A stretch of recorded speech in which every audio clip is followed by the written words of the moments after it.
everybody out there in YouTube land, hey, man, I was resting my nerves.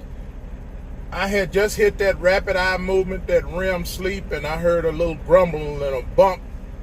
I almost didn't wake up, but the Lord say, Ninja, you better get up. And so I did. And I looked, and there was this driver trying to park, and he hit my truck, man. I almost didn't wake up. If I hadn't waked up, he could have drove off. But I woke up right when he had towed my hood up on the side. He was a rookie driver. He was fresh out of driving school. That was his first load, and he hit a truck. Sometimes shit happen, when it's your first load. One thing I didn't do when I was a new driver, and one thing I don't do now. I tend to grab my nutsack when I'm thinking hard, or I'm getting nervous. If I pull up to a truck stop or a parking spot and it look too tight, and I want to grab my nutsack, I say, I'm not going to do it. I'm not going to park in a tight parking spot with two trucks. I'm not going to do that. With two big trucks sitting there and it's tight, I'm not going to do it. I will leave that parking. I will park on the side of the highway before I park there. I'll park between a trailer and a truck, but not two trucks. I'm not going to do that. I told the man, I said, what happened? He say, his clock was running out and he got in a hurry and he was trying to park. I told him all you had to do was stop and go off duty or on duty and do your post trip and finish backing up, and your clock would have stayed in post trip. You just backing up, going less than a mile an hour. Your clock wouldn't have hit. And he could have pushed his tandems all the way back, and he still probably wouldn't have hit me. He knew about pushing the tandems back. He just didn't do it. He was in a hurry. Told him, man, when you backing up, one thing you don't do when you backing up is get in a hurry. Especially when you new. Hell, you don't do it, get in a hurry when you're not new.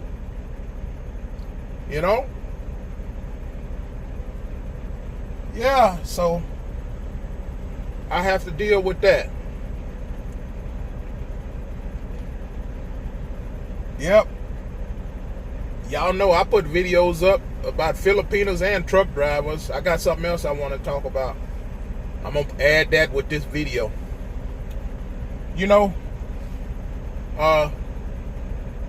When you done brought a bad person, it's not going to bring you from the ground all the way up. A bad person's not going to do that. If your significant other trying to make you look bad, treating you bad, like you just bad, you done brought this person all the way from the ground up, but you the worst person in the world. That don't even make sense. Good people don't do stuff like that. Nobody had the kindness to help you. Everybody else that you met in your life, from 27 years old to when you started dating, whenever that was, didn't want to do nothing but use you and let you go. But you had the kindness and the compassion to bring you out of your situation. But when y'all together and the shit hit the fan, you can't get no kind of leeway for nothing. You can't get no leeway for nothing.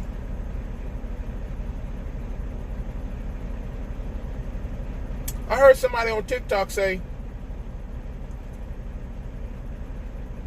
a narcissist, what the narcissist forgot was not to bite the hand that feed them. See, what they thought, you was just an ordinary person that came along in their life. But you are a chosen one. You was chosen by God to come in their life and help them. And they don't even realize that. You know, nobody's perfect.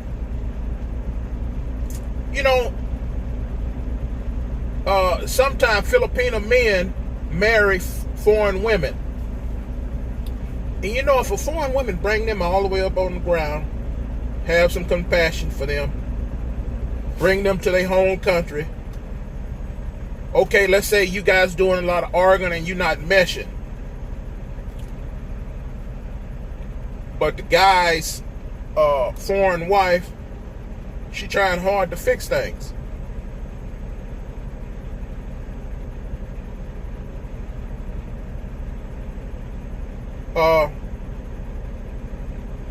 No compassion, man.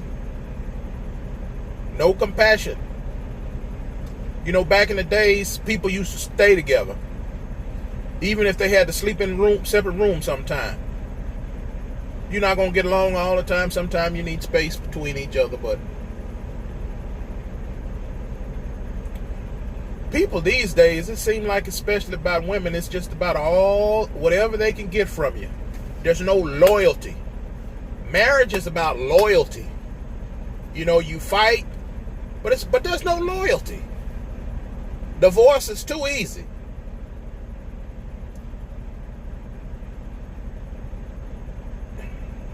They ought to write some comprehensive insurance or some marriage insurance in case it break up. It pay out. But ain't nobody gonna write no marriage insurance, because all insurance, the shit, they're gonna lose raws. They're gonna lose big time if you write out some marriage insurance. I heard a YouTuber say yesterday, man, Philippines is a trap. People losing big coming to the Philippines. It's a trap. Them little pretty women over there in the Philippines, it's a trap. It's a damn show, it's a trap. And the little pretty women over here in the U.S. is a trap too. These heifers is traps over here too. Women is a trap house, and they know it. And everything is bent in their favor. Everybody have a good day. I'll holler at y'all later.